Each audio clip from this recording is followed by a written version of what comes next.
Hotel ஸ்டைலில் பொங்கல் எப்படி செய்யலான்னு பார்க்கலாம் வாங்க. இந்த டம்ளரில் ஒரு டம்ளர் பச்சரிசி எடுத்திருக்கேன். அதில் பாதி அளவு பாசிப்பருப்பு, ரெண்டுத்தையும் அரை மணி நேரம் ஊற வச்சு கழுவி வச்சுருக்கேன். இதை குக்கரில் போட்டு விசில் விட போகிறோம். அரிசியும் பாசிப்பருப்பும் போட்டுருங்க. மிளகு சீரகம் ஆட் பண்ணிவிடுங்க. மஞ்சத்தூள் கொஞ்சமாக ஆட் பண்ணிவிடுங்க. ஆயில் தேவையான அளவு கொஞ்சம் ஆட் பண்ணிவிடுங்க. நெய் ஒரு டீஸ்பூன் ஃபுல்லாக ஆட் பண்ணிவிடுங்க.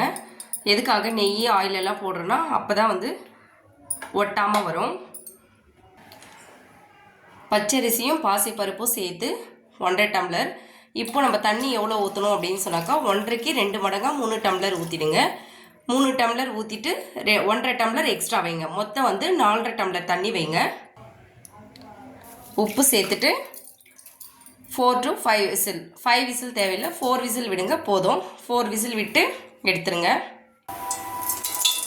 5 விசில் விட்டு எடுத்தாச்சு. இப்போ தாளிப்பு போட்டுக்கலாம். எண்ணெயும் நெய்யும் சேர்த்து முந்திரி போட்டுருங்க. மிளகு சீரகம் ஆட் பண்ணிவிடு.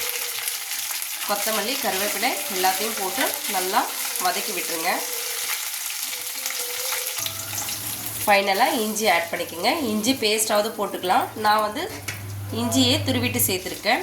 இந்த மாதிரி சேர்த்துட்டு இது ஒரு 5 நிமிஷம் போல் நல்லா வதக்கி விடணும். அதனுடைய சாறு ஃபுல்லாக இதில் இறங்கணும். அந்த அளவுக்கு வதக்கி விட்டுருங்க. விசில் ஓப்பன் பண்ணிட்டோம்.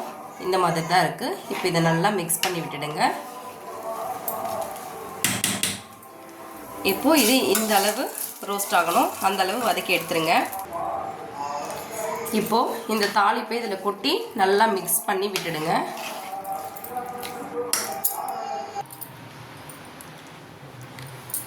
சூடாக இருக்கும்போதே இப்படி ஹாட் பாக்ஸில் மாற்றி விட்டுட்டிங்களன்னா நம்ம சாப்பிட்ற வரைக்குமே இதே கன்சிஸ்டன்சியில் இருக்கும். டேஸ்டியான பொங்கல் ரெடி. நீங்களும் இதே மாதிரி ட்ரை பண்ணி பாருங்கள். நான் இன்றைக்கி பொங்கலுக்கு சாம்பார் தான் வச்சுருக்கேன்.